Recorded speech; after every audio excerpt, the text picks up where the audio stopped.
Before I provide a summary statement that outlines where I've gotten by the end of stage 1, firstly I'm going to provide an update on the situation that I've used of my significant learning experience, because things in this case have changed, and these changes have actually allowed me to identify a lot of new assumptions and provide deeper understanding and meaning for this current case.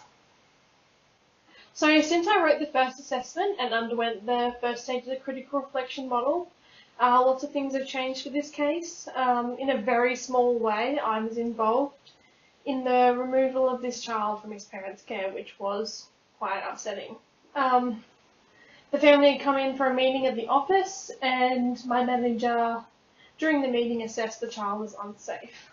As horrible as this was for the family and for everyone involved, I do believe that it's important that I share a sense of relief that I had felt after this. As I had mentioned in the first reflection, I had felt quite uneasy about leaving the child where he was due to the presenting situation and how I wasn't really given the opportunity to discuss these concerns or issues with the caseworker or manager. This was the first time I had gone out, and to see something so confronting and have all of these things happening, it was very overwhelming to me, and I really didn't get an opportunity to talk through what I was feeling at that moment. But, however, to provide a summary statement of where I've gotten since stage 1. Stage 1 of the reflections was really helpful for me in addressing the assumptions that I actually hadn't noticed that I had placed on the father, particularly because I had only seen this small presenting snapshot of the father and how he was presenting, and I was using that to make all of the assumptions on the child's safety because of his agitated and violent state, and because the child was particularly young, I thought that meant, and I was correct in thinking that means that the child's more vulnerable. I was also concerned because the child relies on his father for his every need to be met, such as food, and because of the child's age. And I had concerns about the father in this particular state of mind and his ability to meet those needs. As I mentioned, I wasn't given the opportunity to discuss my concerns with the manager or caseworker about the home first visit. And I know that the caseworker viewed the child as immediately safe, but I still had a few concerns that I was worried about, and that sort of really stuck with me, and that's something that I've had to really work through. I believe now, looking back on reflection, especially part 1, allowed me to realise that these feelings can sort of be chalked up to a little bit of inexperience and not understanding exactly how safety worked, and this was my first experience, so it was very overwhelming. Everything sort of happened so quickly, and I was sort of left to process all of these things, and it left me feeling quite uneasy.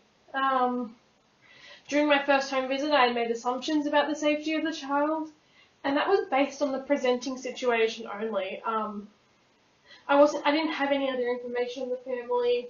I had this very small 20-minute window of what I knew about the family, and I was making all of these assumptions on that 20 minutes alone.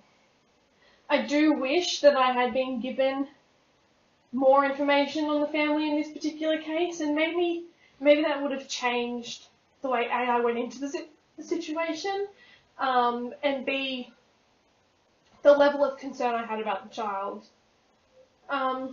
So the reasons this experience was so significant to me was because it was the first time I'd actually ever been on a home visit.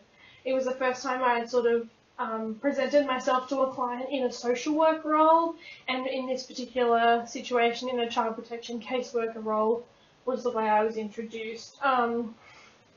I was also confronted with such an intense situation, and I had no experience. And I was sort of a little bit left in the dark about how to deal with this. I was sort of really relying on the caseworker in this situation. One of the main things that I really struggled with, though, was this lingering feeling about the concerns with the child's safety. This was actually really difficult for me to work through at first because I felt like I couldn't contradict the caseworker's opinion, and I felt uncomfortable to discuss this. And to respond to this feeling, I sort of discussed with a different caseworker the process of the way child protection caseworkers assess safety. Upon reflection, to address stage 2 of the model, I need to ask myself, what would I do differently? How do I see things differently? And how might I influence people, the organisations, or the social context in the situation? Reflecting on this situation, the one thing that I am 100% certain I would do differently, now that I've had the opportunity for my placement to grow and I've learnt so much more, I think the best thing for me to do was to feel confident enough to ask more questions and maybe question the decision that was made in this situation. This would obviously be done in a way and framed in a way that would not be insulting to the caseworker. And this is actually something that I really regret doing because of the turmoil that sort of left me feeling. I really wish that I had been confident enough to discuss this with the caseworker, or even a member of my team or my manager, because I feel like it would have been really beneficial for my learning. The reasons I didn't feel so confident discussing this was it was my first week. I wasn't really sure if what I was seeing was something that was normal, if this was way out of proportion. I didn't know if this was something that was dealt with every day. I didn't know if what I was seeing and what I was questioning were real concerns, or if this was just based on the appearance of the father, because that's the only information that I had. During my placement, there have been so many multiple moments, and particularly this experience where I had a differing opinion to that of the caseworker. I believe that this is, and that's something that I've tried to develop through my placement, is that I need to develop on trusting myself further and having the confidence to discuss these concerns and the issues that I felt. I also believe that in this situation, if I had felt confident enough to discuss these with the caseworker and while I was feeling these things, it would have given me the opportunity to learn more from the caseworker by them being able to explain, well, actually, this is why we do this, and this is why we do this, and this is how we assess these things. Maybe having enabled that conversation would have reduced the stress that I had felt from coming back from this situation. I wish that rather having sitting with the uncertainty, I would have raised these concerns, and as I said, it might have eased the concerns. I also believe that perhaps if I had had this conversation, I might have been able to feel more comfortable with the answers that I'd been given, or perhaps it might have actually allowed the caseworker to question why they had made that decision, and maybe that could have been a conversation as to, hey, maybe this wasn't the right thing to do, what can we do now?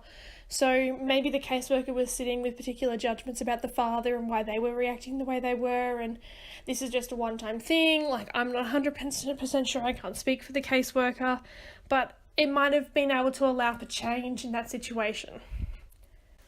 The way that I would hope to react now in the future is similar to what I've mentioned in the actions. So, due to feeling that small amount of regret and uncertainty by not speaking to my coworker or to someone in my team or my manager, I would hope now that, considering that this experience was at the very start of my placement, I hope that I have grown and developed enough to trust myself, but also have confidence enough to raise the concerns that I felt. Perhaps next time the thing I would like to do was ask the father more questions in this situation instead of leaving him in the home with the child and in his aggressive and agitated state. I would like to think that I would have been able to adopt some sort of calming mechanisms, perhaps to talk through what his concerns were and really listen to him and adopt a strengths-based approach to help him. Even if this was unsuccessful, I feel it would have been better than having just said, no, we have a meeting to go to, we need to leave now. Having had my placement progress now to the finalisation of my placement, I have learnt so much, and I hope that I would have been able to engage in some sort of conversation or rapport building that might have been able to calm him down, or be able to hear his concerns in a way that would then be helpful to continue forward. I believe in the situation, if it was to occur now, I wouldn't have been so nervous, I wouldn't have been so uncomfortable, I would hope. And I also hope that I would have felt a lot more confident in myself in the role that I was partaking, because this was the first time I had ever stepped into a social work role and was presented to a client as a member of a child protection team. And so that was something that was really big for me. And now I think that because I've done that so much, I wouldn't have felt so nervous and would have felt more confident in my abilities. To explore context, I need to look at how would I understand the influence of context, looking particularly at my own context, the organisation context, and the general social culture. So firstly, with my own context, as I've mentioned previously, this was the first time that I'd ever stepped into a social work role, and that particularly of a child protection role. So for me, this was a really big thing, and I was quite nervous, and I think that those nerves later played into how I acted and how I reacted, how I responded, and my feelings later in the time, because I was so unsure of everything that was going on. I was also unsure of what I was doing. When exploring the general social culture, family and community service has a certain reputation within the community and within most communities. And I've learned this through my placement, that nobody wants child protection knocking at their door. And often we are faced with people who can become confrontational, who won't let us in, things like that. For me, in this particular experience, this was a completely new thing. I had never had someone not want me to come into their house, or was confrontational or suspicious or holding things back because they didn't want to say certain things to us because there was a lack of trust in that relationship. However, for the caseworker, this is not the first time that she has been confronted with reactions similar to that of the father. I also believe that when exploring context, that this is really important when looking at my own personal context, because I was in an environment that I was so unfamiliar with. It was something that I had to get used to, and I think this really influenced the way that I acted and reacted. And also, now that I've learned so much in my placement, I also think that would have now changed to if I was to then go and do the home visit and be confronted with the same things later on.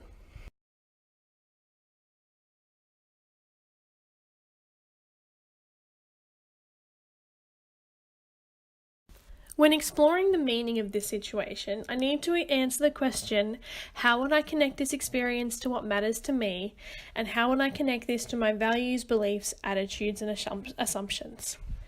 Firstly, I need to talk about my assumptions, because for me, this is my first week at child protection, and honestly, coming into my placement, I wasn't sure that I was going to enjoy this placement at all. I thought this was something that I was really going to struggle with, that I wasn't going to be able to cope with the work that I was seeing. And for me, I was already going in with that assumption, well, child protection, that's going to be really hard, you're dealing with all these really hard things. But this placement has actually really changed my values and beliefs and attitudes.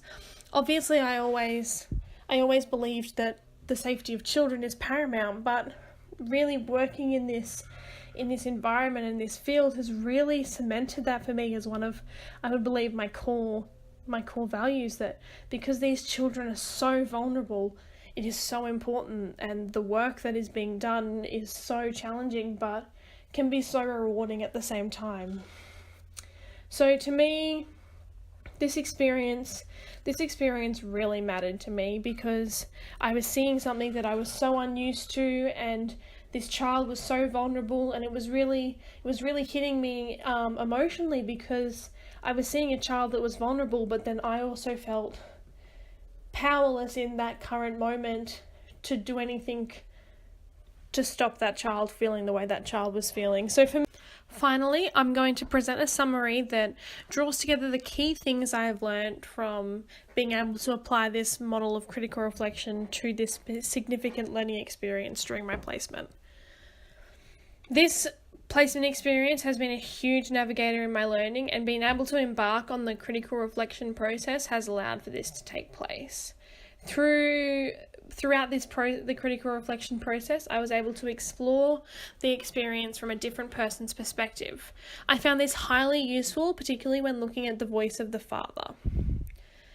By looking at this situation from his perspective, I began to develop feelings of empathy and maybe more understanding of the situation, because it must have been so difficult for the situation by looking at it from his perspective. For me, by being able to engage with the critical reflection process, I have also been able to be given the opportunity to explore the own gaps in my knowledge, and then because of the placement, being able to further continue to adapt these and grow in these skills that I felt at the start of my placement I was lacking. One in particular that I have mentioned previously is my ability and confidence in trusting my own self and the opinions that I have had.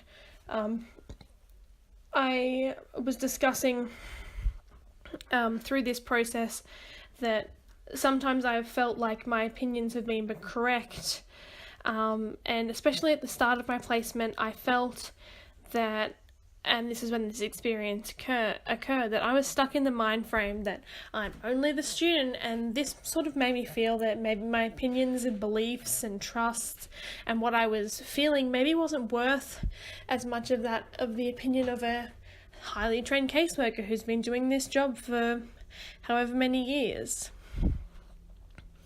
The critical reflection tool also allowed me to learn about assumptions that I had previously not recognised that I had made in that moment. So I didn't actually realise that during this experience I was judging the father on the first, and I was basing all these things that I was feeling on 10 minutes of one conversation with one person.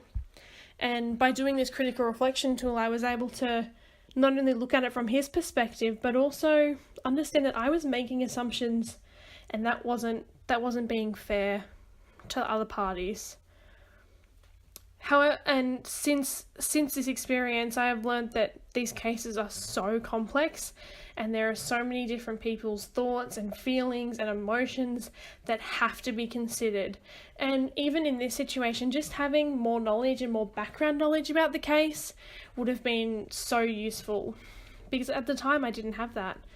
However, since this experience, I've had the opportunity to continue to work with the family and further develop feelings and beliefs, and continue to change my opinion and be able to develop things. And this experience was chosen as my significant learning experience because it was just so complex in nature, and it was so difficult for me to work through all of the variety of things that I was seeing and feeling, and how